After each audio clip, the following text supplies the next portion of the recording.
കഥ ഭർത്താവ് ഭാഗം 36. കാർ ഡ്രൈവ് ചെയ്യുന്നതിനിടയിൽ സജിത്ത് സുനിതയുടെ മുഖത്തേക്ക് പാളി നോക്കി. എന്തൊക്കെയോ നിരവധി ചിന്തകളിലൂടെ കടന്നു പോയിക്കൊണ്ടിരിക്കുകയാണ് അവളുടെ മനസ്സെന്ന് അവന് തോന്നി. ഇടയ്ക്കൊരു തവണ പോലും അവൾ മുഖം തിരിച്ച് അവനെ നോക്കിയതേയില്ല. പേടിയുണ്ടോ നിനക്ക്? അവൻ വെറുതെ തിരക്കി. പേടിയോ? എന്തിന്? എനിക്ക് അറിയാത്തതാണോ സജിത്തിന്? ആ സജിത്തിൻ്റെ കൂടെ കുറച്ച് സമയം യാത്ര ചെയ്യാൻ ഞാനെന്തിനാ പേടിക്കുന്നത്? യാത്ര ചെയ്യുന്നതാണോ? നമ്മൾ പോകുന്നത് എൻ്റെ വീട്ടിലേക്കാണ്.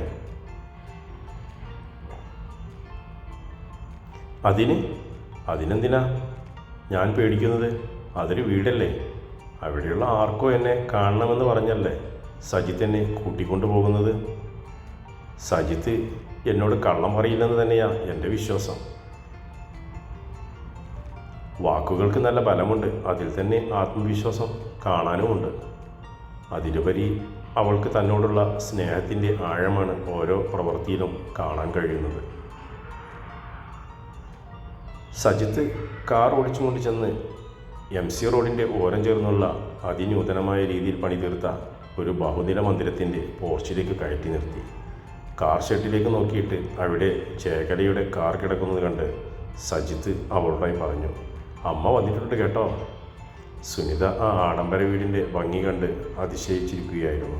വിശാലമായ മുറ്റവും ഭംഗിയായി ഒരുക്കി നിർത്തിയിട്ടുള്ള പൂന്തോട്ടവും മത്സ്യക്കുളവും ജലധാരയും അനേകം ചെറുഫല വൃക്ഷങ്ങളുമെല്ലാം അവളെ അമ്പരപ്പിൻ്റെ കൊടുമുടിയിൽ എത്തിച്ചിരുന്നു.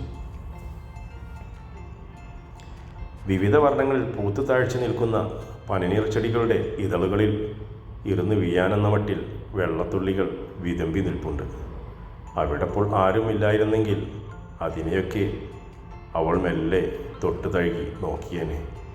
ഇറങ്ങുന്നില്ലേ? അവളുടെ കണ്ണിലൂടെ മിന്നിമറയുന്ന വിവിധ ഭാവങ്ങൾ കണ്ട് അവൻ തിരക്കി. പിന്നെ അവൻ തന്നെ അവളിരുന്ന വശത്തെ ഡോർ തുറന്നു കൊടുത്തു. അപ്പോഴേക്കും വീട്ടിൽ നിന്നും മധ്യവയസ്കയായ കുലീനത തുളുമ്പുന്ന മുഖമുള്ള ഒരു സ്ത്രീ സാരിത്തുമ്പിലേക്ക് കൈകൾ തുടച്ചുകൊണ്ട് സിറ്റൗട്ടിൽ നിന്നുള്ള പടവുകൾ ഇറങ്ങി വന്നു.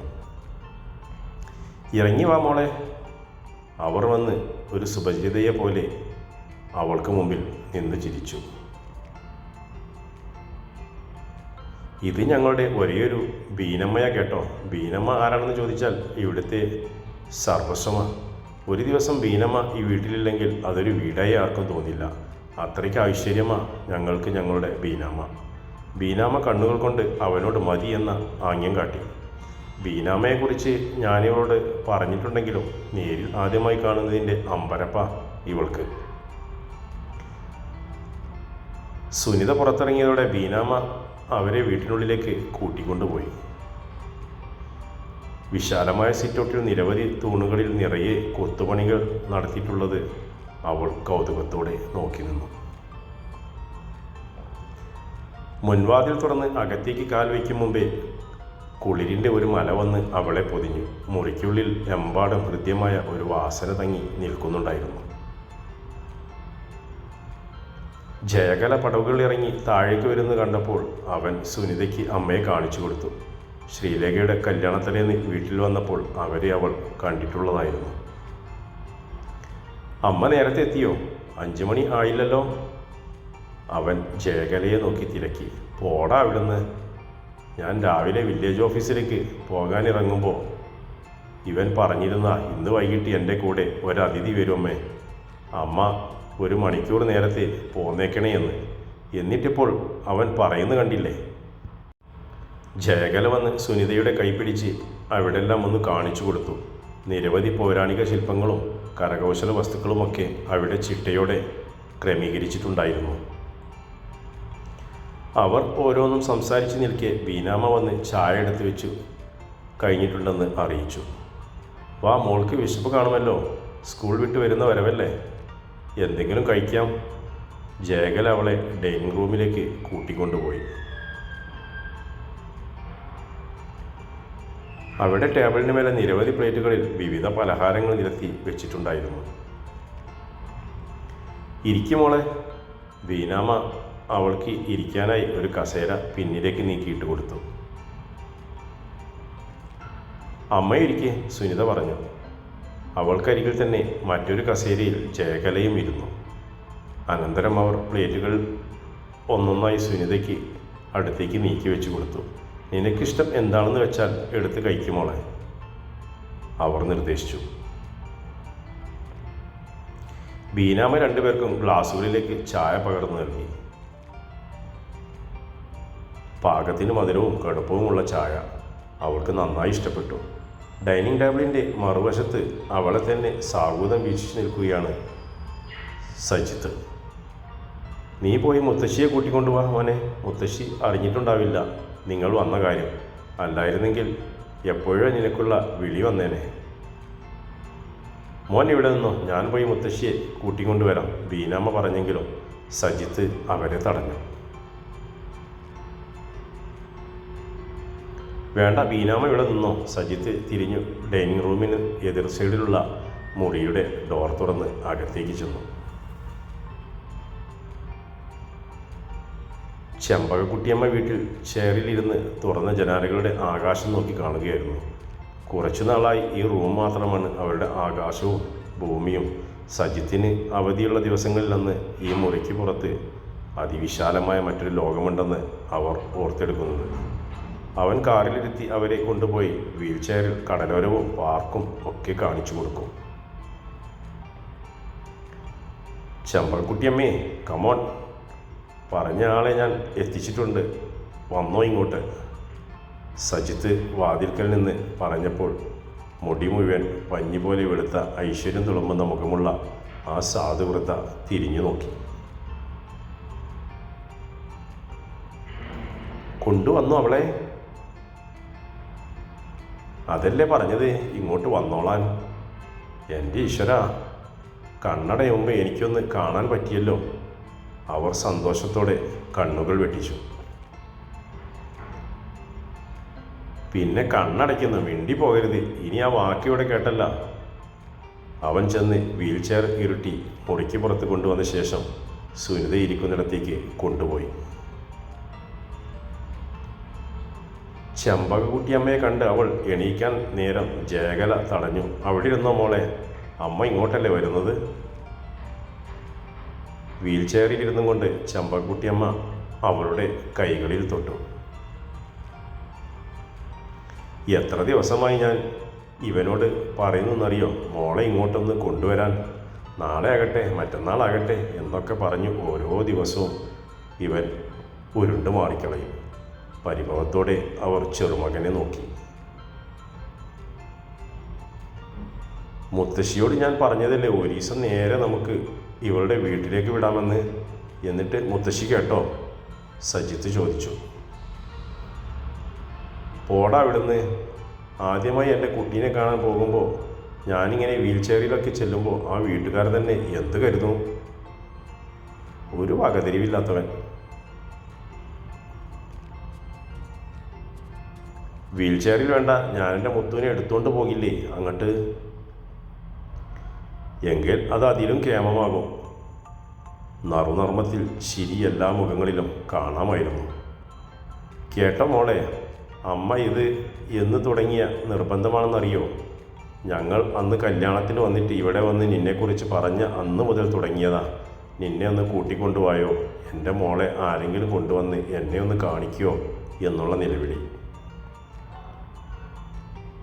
ഇതിപ്പോൾ അമ്മ അവൻ്റെ മുമ്പിൽ അവസാനത്തെ അടവെടുത്തിട്ടാ ഇവൻ നിന്നെ കൊണ്ട് വന്നത്. കുറച്ച് ദിവസമായി അമ്മ ഇവൻ മുമ്പിൽ ചെന്നാലുടൻ തുടങ്ങും കരച്ചിൽ.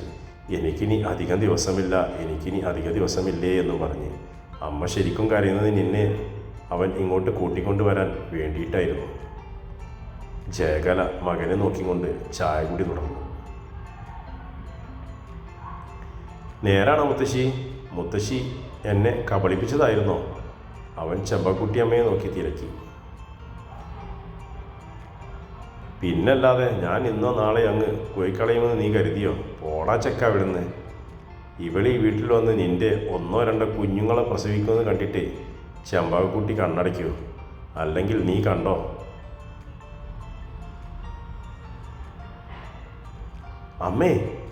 അമ്മ എന്തൊക്കെ ഈ പറയുന്നതിലുള്ള പിള്ളേരുടെ മുമ്പിൽ വെച്ച് ജയകല ഒരു ശാസന രൂപേണ പറഞ്ഞു.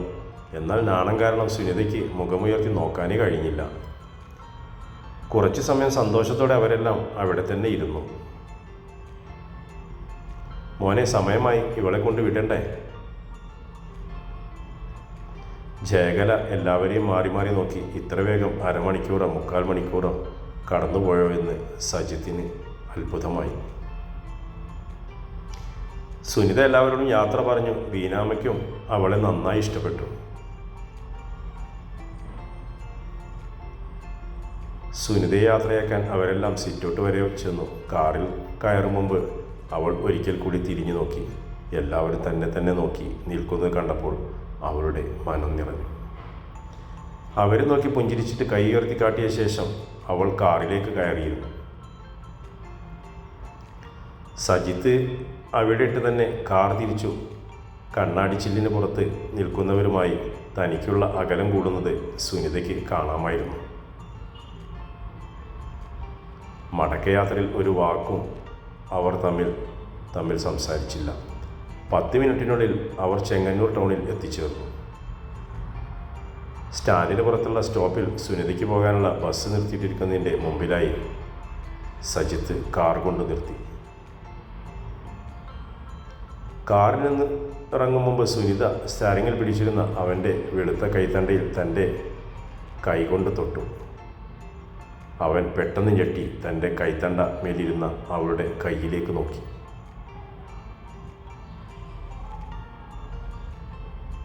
പൊക്കോട്ടെ ഞാൻ, അവൾ പറഞ്ഞുകൊണ്ട് പെട്ടെന്ന് കൈ പിൻവലിച്ചു. അവൻ സന്തോഷത്തോടെ അവളെ നോക്കി തലയാട്ടി. അവൾ കാറിൻ്റെ ഡോർ തുറന്ന് പുറത്തേക്കിറങ്ങി തനിക്ക് പോകാനുള്ള ബസ്സിനടുത്തേക്ക് നടന്നുപോയി. ഒരു തവണ കൂടി അവളെ കാണണമെന്ന് ആഗ്രഹം തോന്നിയിട്ട് അവൻ തിരിഞ്ഞു നോക്കിയെങ്കിലും അതിനു മുമ്പേ അവൾ തിരക്കിലേക്ക് മറഞ്ഞിരുന്നു.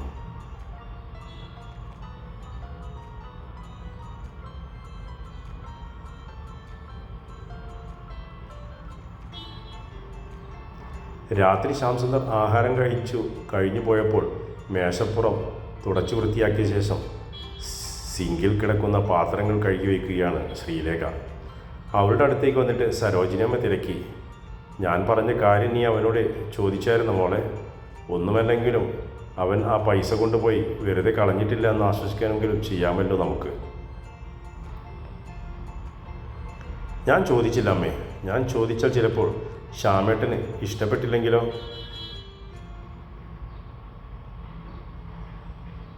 അവനിഷ്ടപ്പെടാനാണല്ലോ നമ്മൾ ചോദിക്കുന്നത്.